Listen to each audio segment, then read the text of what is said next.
book was given permission by the Scholastic, the Magic School Bus, and the Arctic. Before we read, I want you guys to make observations, look through the illustrations of the book, and figure out what you think the book may be about. Let's skim through the book really quickly and look at all the illustrations. Don't start reading yet, just look at the pictures. Look at all the details of the pictures. Think about what each of the pictures mean. Make observations about each of the illustration.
Now that we've finished skimming through the pictures and the illustrations before we start reading, talk with your group and figure out what you think the book may be about.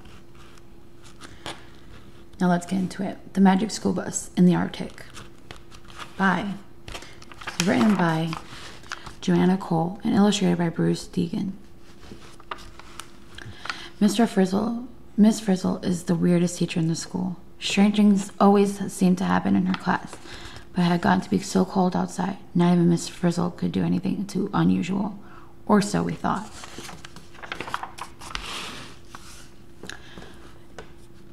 It all started in the cafeteria when Arnold ordered a steaming cup of hot cocoa with marshmallows. By the time he took his first sip, the heat had escaped out an open window. Arnold was left with yucky cold cocoa. Where did all the hot go? He asked. That's when Miss Frizzle got the snowy sparkle in her eye. I thought you'd never ask. The next thing we knew, we were on the Magic School Bus. But now it had skis and tractor treads instead of tires. We were traveling through one of the coldest places on Earth, the Arctic. We didn't even have our coats on. At my old school, we would have worn coats if we visited the Arctic. Jackets, oh my. Miss Frizzle pressed a button and jackets dropped from the top of the bus, but they were too thin to keep us warm. And while the Frizz was searching for the warm jacket button, she dropped the bus into deep, ice-cold water. When we got to the other side, the bus was dripping with ice and the engine was frozen. Then the bus just stopped, and we were stuck in the Arctic. Oops, what happened? We got stopped cold. We had to figure out a way to warm up the bus and get back home. We were cold, but poor Liz was freezing. Liz is cold-blooded. She gets most of her heat from outside her body, explained Phoebe as she tucked Liz inside her jacket. Don't worry, Liz, she said. I'm warm-blooded. My heat is your heat. According to my research, the Arctic temperature can drop to 100 degrees below zero. The heat from our bodies is going out of the bus.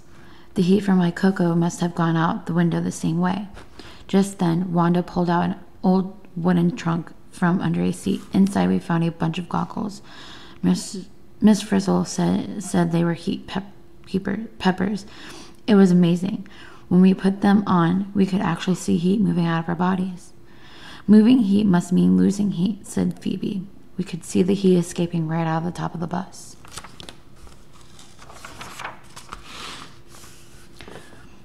The heat was escaping fast. We needed a heat source. Luckily, Arnold found some wood inside the old trunk. In no time, a fire was burning and Miss Frizzle was cheerfully brewing hot lemon water tea. This fire is a very good source of heat. The trip is really heating up. The wood didn't last long, so we broke another wooden trunk into pieces. Out fell some hot water bottles. Miss Frizzle poured tea into a hot water bottle with our heat peepers. We could see the heat going into it. Carlos tucked the bottle inside his jacket. He felt warmer right away. Arnold looked at the other hot water bottles on the ground. What if we covered the engine of the bus with hot water bottles, he suggested. The heat from the bottles will move into the engine and the engine will warm up. The bus will start and we can go home. It was a good idea, but it was too late. This hot water bottle is my own personal heat source. Don't panic, Ralphie and Phoebe. Go with the flow. At my old school, we never floated away on ice floes. Just then, the ice we were standing on cracked in pieces and the bus floated away, and so did Ralphie and Phoebe. And Liz.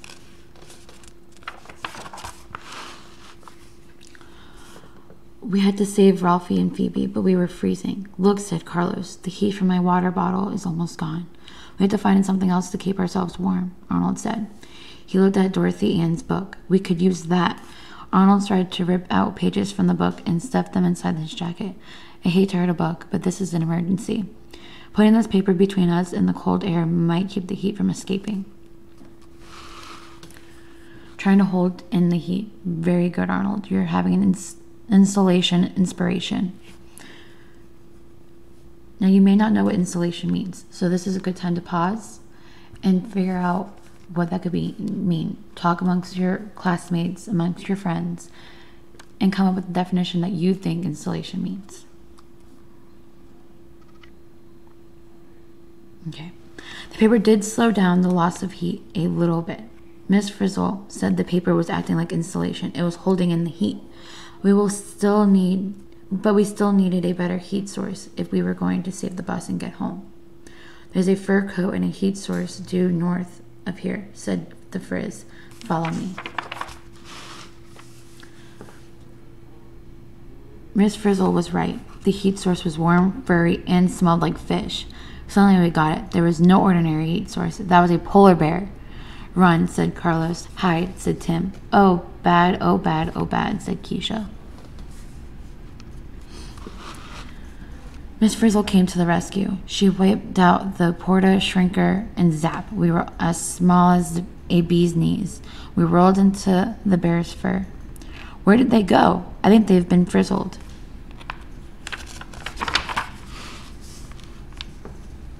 We were tiny but warm. We could see the heat coming out of the polar bear's body and getting trapped by its thick, tangled fur. The fur kept in the heat, just like the paper under our jackets kept in our body heat. Suddenly our polar bear got itchy. We tried to hang on, but we couldn't. It was time to make tracks. This trip is unbearable. Back on the bus, Phoebe and Ralphie were pretty cold. Phoebe searched the bus for blankets, but when she reached inside the blanket compartment, she came out with a handful of gloopy blubber. What kind of blanket is this? Asked Phoebe. It's a fat blanket, said Ralphie, looking through his heat peepers. It sure can keep in the heat. This blanket is as soft as butter. It's 100% fat. Suddenly the bus tipped dangerously. Ralphie and Phoebe looked out and saw walruses trying to climb into the ice floe.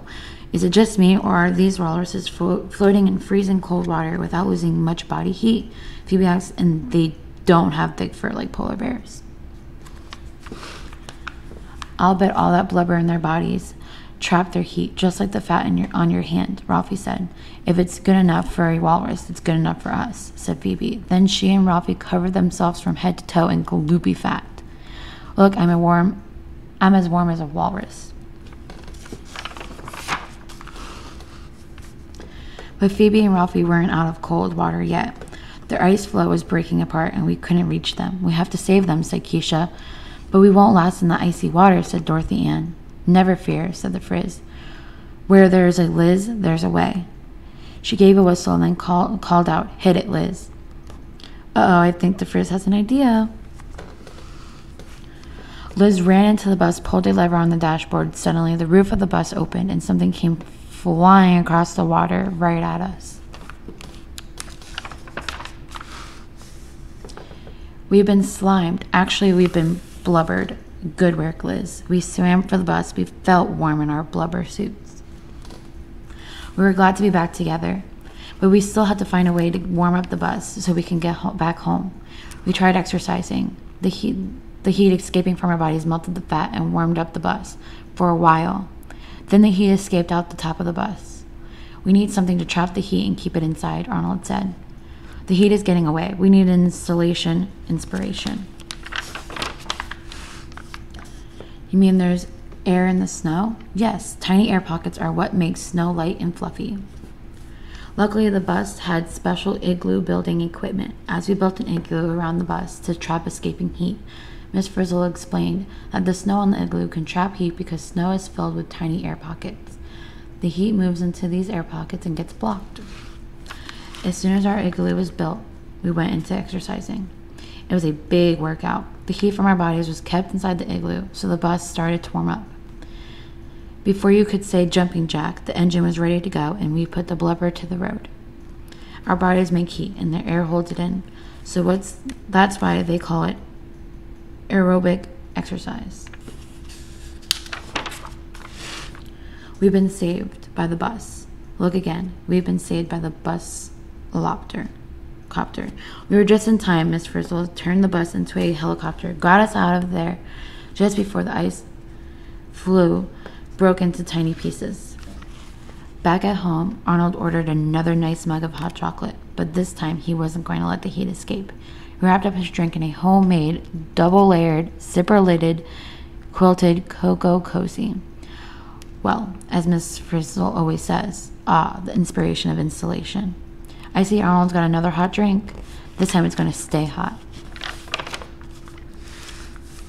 Letters to the Frizz. Dear Miss Frizzle, I don't get why the kids had to be blubberized when all they had to do was wear wetsuits. From I Am Freezing. Dear I Am, wetsuits contains millions of tiny air pockets that trap the heat and keep people warm in cold water, but we think blubber is better. Stay warm. Love, Miss Frizzle. Dear Miss Frizzle, those hot peepers were cool. Where can I get a pair? Your friend, some more heat. Dear some more. Sorry, heat peepers are magic. You can't usually see heat move from place to place, but you can feel it. Get messy, the Frizz. Dear kids, how could you let Miss Frizzle take Liz to the Arctic? Everyone knows that cold-blooded animals can't survive in such cold climates. Speaking for the lizards, Rhett Tile. Dear Rhett, thanks for your concern. While it's usually true that you shouldn't take lizards to the Arctic, Liz is magic. Later, the kids. To Carlos, when does snow hold things together when it's an igloo? Get it? Joking. Dear kids, I hope you can come to visit us again soon. Next time, wear your jackets. Sincerely, Arctic. Now that the story is done and we read through all of it, I want you guys to make observations, talk about the story and how it ended, and how they got out of the Arctic.